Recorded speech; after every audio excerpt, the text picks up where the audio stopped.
이죠. 1절에서 11절까지 함께 읽겠습니다.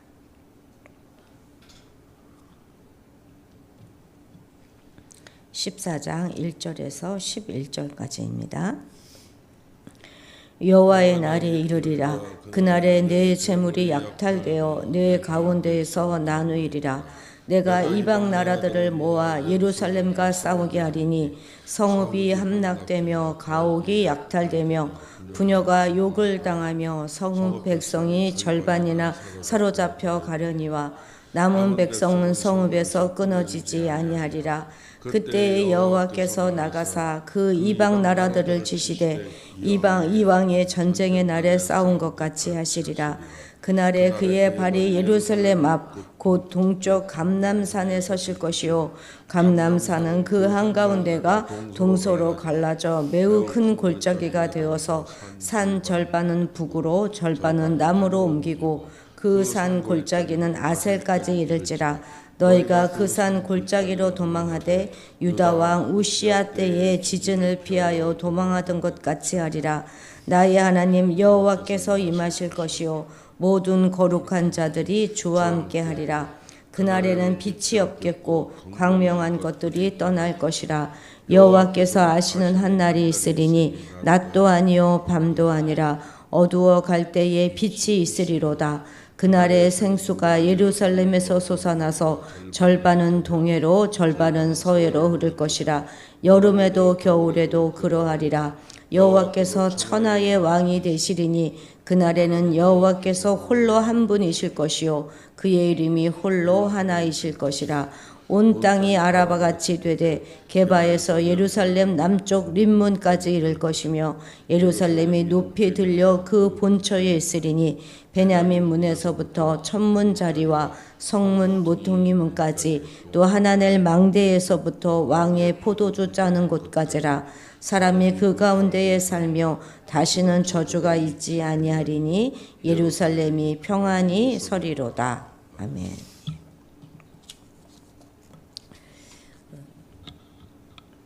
이 구약의 요한계시록이라고 하는 이 스가랴서는 집필된 이 쓴 목적이 이제 성전 재건을 독려하기 위해서 기록된 책입니다. 성전 재건을 위해서 독려했던 선지자 둘이 있죠. 이 학개와 스가랴 이 둘인데, 이 학개 선지자는 보이는 외형적인 건물인 성전의 재건을 독려했던 반면에 이 스가랴는 눈에 보이지 않는 내면의 성전, 그러니까 우리의 믿음을 재건하기를 격려하면서 여호와 하나님의 일들을 기억하라 이렇게 선포하였습니다. 이 스가랴란 이름이 자카르야, 그래서 여호와를 기억하라 이런 뜻이거든요. 그 이름의 뜻이. 그래서 이제 믿음을 다시 세울 것을 강조하면서 마침내 예수 그리스도까지 이제 예언하고 언급하고 있는 것이 바로 이 스가랴서입니다. 어제 우리는 그날에 마침내 그 땅을 정화시킬 여호와 하나님의 역사를 살펴보았는데요. 그날에는 악한 선지자들이 자신들의 일을 부끄러워하면서 자신들의 신분을 감출 것이다, 이렇게 우리가 어제 그런 말씀을 보았습니다. 사실 오늘 우리의 소원도 그거 아닙니까? 아무것도 잘 모르면서 모르는 채 시류에 따라서 좌쪽에 섰던 국민들이 하나님이 모든 것을 다 밝히 드러나심에 이제 모든 걸 다 그렇구나 하고 깨어서 자신들이 좌쪽에 섰던 그 사실을 부끄러워서 감출, 그럴 날이 속히 오기를 우리는 기도해야 하겠습니다. 이제는 포괄적 금지법이나 노란 봉투법 이것뿐만이 아니라 낙태도 이제 전면 허용하는 법안을 만든다고 하고, 아이들이 보는 동화책, 만화책 이런 것에도 이승만에 대해서 한 줄 글만 있어도 이제 그 책은 다 이제 폐간시키고 그렇게 한다고 하지 않습니까? 이미 대안학교 가운데서 재가를 받아야 되는 그런 학교들 가운데서는 건국년을 48년으로 인정하는 그런 학교는 다시 또 허가해 주지 않고, 그리고 지금 전임 대통령 부부에 대해서 그 망신을 주면서 은근 자살하도록 부추기는 그런 모습들이 정말 얼마나 우리 안타깝습니까? 비록 성경이 말하는 그날은 아니지만 우리나라에도 빨리 모든 것이 다 밝히 드러나는, 그래서 악한 자들이 쫓겨가고 자신들이 얼마나 부끄러운 짓을 했는가 하는 것을 깨닫게 되는 그런 날이 속히 오기를 우리가 늘 기도해야 하겠습니다. 자, 1, 2절 같이 읽겠습니다. 여호와의 날이 이르리라. 그날에 네 재물이 약탈되어 네 가운데서 나누이리라. 내가 이방 나라들을 모아 예루살렘과 싸우게 하리니 성읍이 함락되며 가옥이 약탈되며 부녀가 욕을 당하며 성읍 백성이 절반이나 사로잡혀 가려니와 남은 백성은 성읍에서 끊어지지 아니하리라. 아멘. 여호와의 날, 이제 여호와의 날은 우리가 지금까지 보았던 그날이죠. 그때입니다. 그때로 하나님께서 이 세상의 역사 가운데 강권적으로 개입하시는 그날을 말하는 것인데, 이 날은 구원의 날이기도 하고 또 심판의 날이라고 하는 양면을 다 가지고 있습니다. 근데 지금 우리가 읽은 1, 2절은 장차 큰 환난을 당하게 될 날, 그러니까 심판의 날을 나타내고 있는 것이죠. 재물이 약탈되어 나누게 될 것이다, 이렇게 말씀하셨는데 왜 햇불 재물이라고 말씀하셨을까요? 이것은 그들이 그 재물에 온 마음을 쏟았기 때문에 그렇습니다. 그래서 여기 이 자리 재물이 아닐지라도 우리가 애지중지하고 우리에게 온 마음을 쏟는 그 모든 것들은 다 나누게 될 것입니다. 그 모든 것들을 요지 재물의 자리에 대입할 수 있는 것이죠. 마치 군대가 완전한 승리를 거두어서 적군과 그 전리품을 나누는, 적군의 전리품을 나누는 그런 그림을 우리가 떠올려 볼 수 있을 것입니다. 예루살렘으로 상징된 교회로부터 대적들의 재물을 약탈해 간다는 것은 교회에 대한 원수의 승리가 거의 완벽할 것이라는 사실을 보여주는 것이죠. 또한 이 절은 열국에 의해서 예루살렘, 곧 사탄의 세력에 의한 교회의 환란이 얼마나 심각할 것인가 하는 것도 잘 암시해주고 있습니다. 그래서 마태복음에 보면 이런 환란은 지금까지도 없었고 앞으로도 후에도 없을 것이다 하셨는데, 얼마나 그 환란이 크고 심각하면 그렇게 말씀하시겠습니까? 그런데 남은 백성이 있을 것이라는 거예요. 그러니까 이러한 환란은 하나님께서 당신의 백성들을 완전히 멸망시키기 위해서, 멸하기 위함이 아닌 것이죠. 그것은 교회 안에 있는 가라지와 쭉정이를 구별하여서 제거하시기 위함입니다. 하나님께서 환란을 주시는 목적이 이렇게 분명하시기 때문에 하나님은 교회가 사탄의 세력에게 유린당하는 그 순간에도 남은 백성이 끊어지지 않도록 보호하실 것입니다. 우리가 그때가 언제인지 정확하게 알 수는 없지만 장차 교회에는 이전까지 없었던 전무후무한 그런 환란이 임하게 될 것입니다. 만약 그 환란 날이 그냥 쭉 계속된다면 교회와 성도는 하나도 남지 않고 완전히 멸망하게 될 것입니다. 그런데 하나님께서 그 남은 자들을 위하여 그 환란의 날을 감하여 주실 것입니다. 그래서 그들 남은 자들은 하나도 잃지 않고 다 보존하셔서 구원에 이르게 하실 것입니다. 그래서 우리 성도들은 그 환난 가운데서도 믿음을 지키면서 하나님께서 우리를 위하여 환난의 날을 감하셔서 반드시 기필코 보존하여 우리를 구원에 이르게 하실 것이다 하는 그런 확신을 잃지 말아야 하겠습니다. 3절 같이 읽겠습니다. 그때에 여호와께서 나가사 그 이방 나라들을 치시되 이왕의 전쟁의 날에 싸운 것 같이 하시리라. 여기서 그때 역시도 대환란의 날이죠. 이방 나라들이 예루살렘을 쳐서 함락하고 그 백성 중에 3분의 2를 멸절시키는 그때를 말하는 것입니다. 하나님은 그때 일어나 나가셔서 예루살렘을 치는 이방 나라들을 다 직접 치실 것입니다. 여기서 이왕의 전쟁 날에 싸운 것 같이 하시리라 하셨는데, 이왕의 전쟁 날은 언제를 말하는 것일까요? 과거의 전쟁의 날, 그러니까 다름 아닌 출애굽을 가리키는 것이죠. 출애굽 당시 선민들이 경험했던 결정적인 그 승리의 역사를 상기시켜 주는 말씀입니다. 애굽에 대한 선민의 완전하고도 결정적인 승리와 그런 말미암은 자유는 전적으로 하나님께서 그들 편에 서서 싸우심으로 말미암은 결과라고 할 수 있는 것이죠. 바로 그 승리를 기억하고 그렇게 역사하실 하나님을 절대적으로 신뢰하고 의지하라 하는 말씀입니다. 과거 하나님께서 당신의 백성들을 또 당신을 믿고 의지하는 자들에게 베푸신 은혜로운 구원과 승리는 오늘 우리에게도 동일하게 이루어지게 될 것입니다. 우리에게 성경이 기록된 이유가 바로 그것이죠. 이왕의 그 승리를 기억하라 하는 것입니다. 그 말씀을 굳게 신뢰하고 의지하여서 과거 믿음의 사람들과 같이 하나님이 베푸시는 승리와 구원을 확신하라 하는 것입니다. 실로 말씀을 믿는 자들에게 말씀은 역시 아주 여전히 살아 역사하셔서 기록된 바 축복된 모든 말씀들 또 모든 약속된 모든 은혜로운 일들을 그대로 우리에게도 재현하게 해줄 것입니다. 자, 4절 5절 읽겠습니다. 그날에 그의 발이 예루살렘 앞 곧 동쪽 감람산에 서실 것이요 감람산은 그 한가운데가 동서로 갈라져서 매우 큰 골짜기가 되어서 산 절반은 북으로 절반은 남으로 옮기고 그 산 골짜기는 아셀까지 이를지라. 너희가 그 산 골짜기로 도망하되 유다 왕 우시야 때의 지진을 피하여 도망하던 것 같이 하리라. 나의 하나님 여호와께서 임하실 것이요 모든 거룩한 자들이 주와 함께 하리라. 아멘.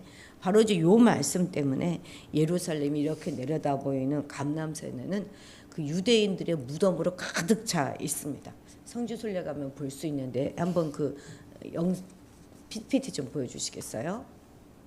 여기 동그라미 친 부분이 다 무덤이고 저 뒤에 노란 지붕 보이시나요? 노란 황금으로 된 이제 그 예루살렘 성전이죠. 지금은 이슬람 성전이 된. 그 다음 장을 보면 좀 더 자세히. 저 뒤에 그죠? 저기가 이제 예루살렘 성전이고 이 앞에 이렇게 무덤들이 있어요. 그러니까 예수님이 재림하시는 그날 제일 먼저 부활해가지고 빨리 이제 예수님을 먼저 달려가기 위해서 이제 이렇게 무덤들이 여기 이렇게 있는 것인데요.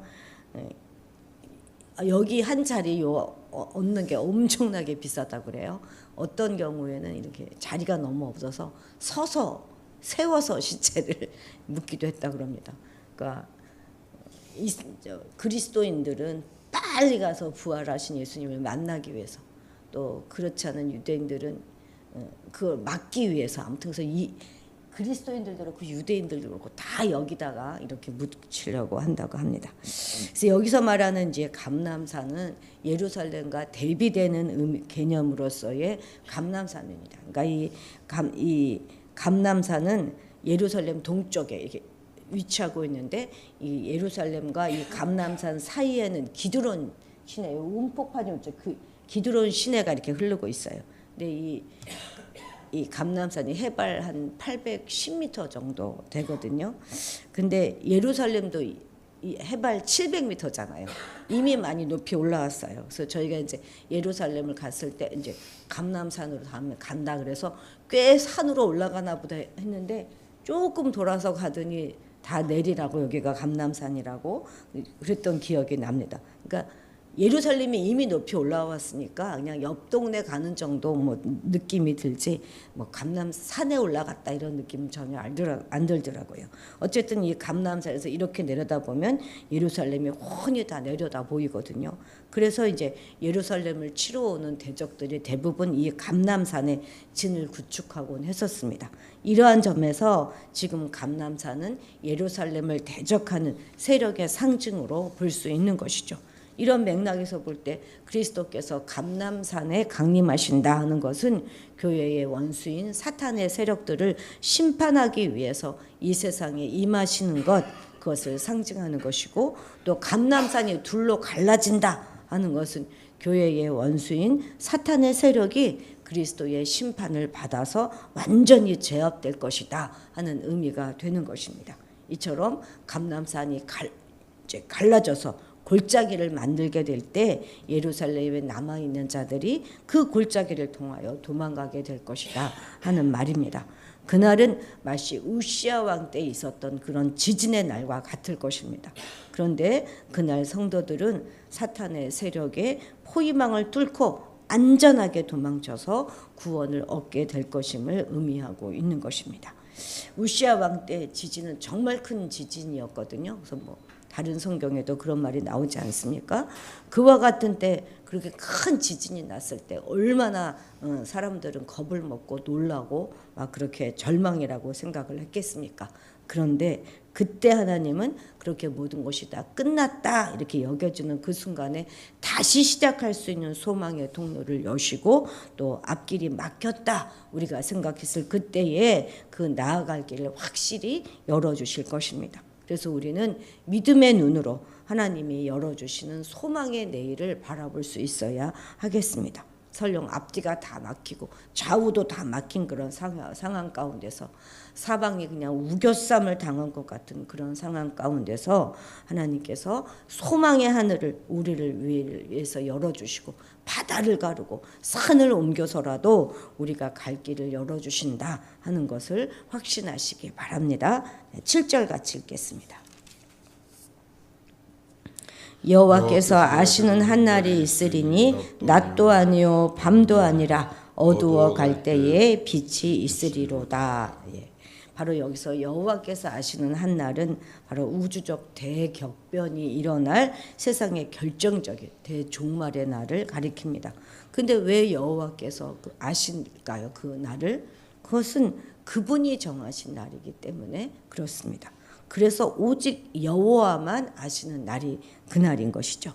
현 세상이 결정적인 대종말을 맞아서 완전한 어둠을 통과한 후에는 영원한 빛이 있는 새로운 세상이 도래하게 될 것입니다.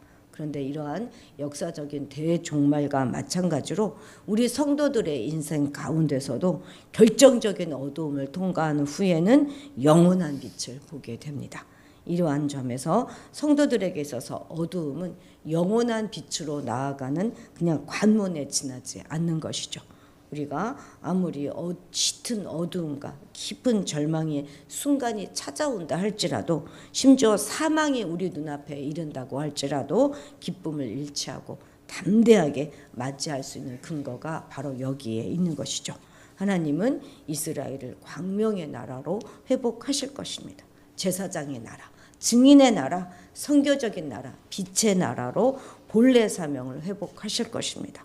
우리 모든 성도들 안에 있는 미움과 다툼, 질기, 질투, 경쟁심, 열등감, 욕심 이런 모든 것들도 다 없어지는 그런 나라가 되고 생수의 나라가 될 것입니다. 물이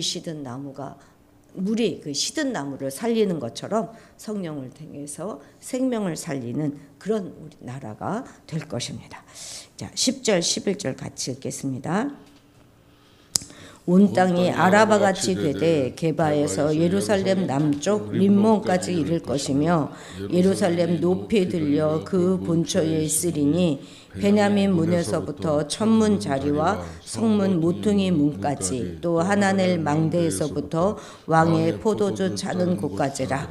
사람이 그 가운데 살며 다시는 저주가 있지 아니하리니 예루살렘이 평안히 서리로다. 아멘.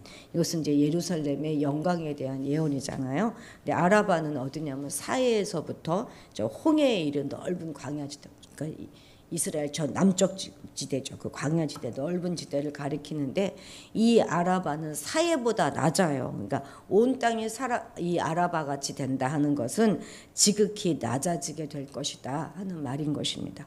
온 땅은 낮아지는 반면에 어떻게 돼요? 예루살렘은 높아지는 것이죠. 그래서 예루살렘은 지극히 영광스럽게 될 것이다 하는 것을 나타내주고 있는 말씀입니다. 여기서 말하는 예루살렘은 지리적인 의미의 예루살렘이 아니라 종말론적 새하늘과 새 땅으로 대변되는 새 예루살렘을 지칭합니다. 그리고 이것은 또한 신약교회를 대변하는 것으로 우리가 볼 수 있죠. 왜냐하면 새 예루살렘은 이 신약교회의 승화된 형태이기 때문에 그렇습니다. 즉 신약교회가 영화에 이른 상태가 바로 새 예루살렘입니다. 그렇기 때문에 지금 이 말씀은 결국 그리스도의 교회가 지극히 영광스럽게 될 것임을 보여주고 있는 말씀이죠.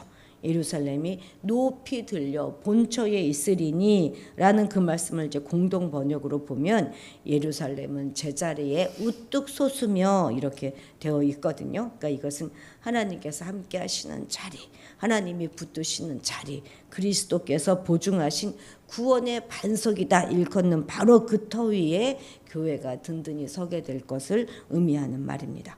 그러니 우리 역시 부안해동하지 말고 세상을 사모하거나 세상 영광을 쫓아서 요동하는 삶을 경계하고 우리가 서 있는 그 믿음의 자리를 굳게 지키면서 하나님의 장차 완전케 하실 구원의 소망을 붙들고 살아가야 하겠습니다. 우리가 서 있어야 할 본래 그 자리를 굳게 지키면서 영광스러운 삶, 고귀한 삶을 살아가는 우리가 되기를 주님의 이름으로 축복합니다. 기도하시겠습니다. 예루살렘을 끝까지 지키며 보호하시고 영광스럽게 하셨던 주님, 우리 개인의 역사 속에서도 주님이 함께 하시는 그 놀라우신 하나님의 역사하심을 우리가 기억하고 늘 살아가게 도와주옵소서. 어떤 순간에도 끝까지 우리를 지키실 하나님을 잊지 않게 하시고 그래서 강하고 담대하게 살아가게 도와주옵소서. 하나님만 아시는 그날 우주 대격변의 날에도 강하신 손으로 우리를 지키시고 그 고난의 날들을 우리를 위하여 감하실 하나님을 찬양하오니 늘 믿음으로 우리가 있어야 할 그 자리 그곳을 지키며 맡은 자리에서 늘 충성하는 우리가 되게 하옵소서. 우리 삶 가운데 있는 잠시의 어둠은 빛으로 나가기 위한 한 과정이라는 사실을 잊지 말게 하시고 부어주신 성령으로 늘 충만한 삶을 살아갈 뿐만 아니라 우리 안에 있는 생명을 알리고 전하는 우리가 되게 도와주옵소서. 마침내 우리의 성도들을 영광스럽게 하실 예수님의 이름으로 기도드렸습니다. 아멘. 한 주간도 승리하셨습니다.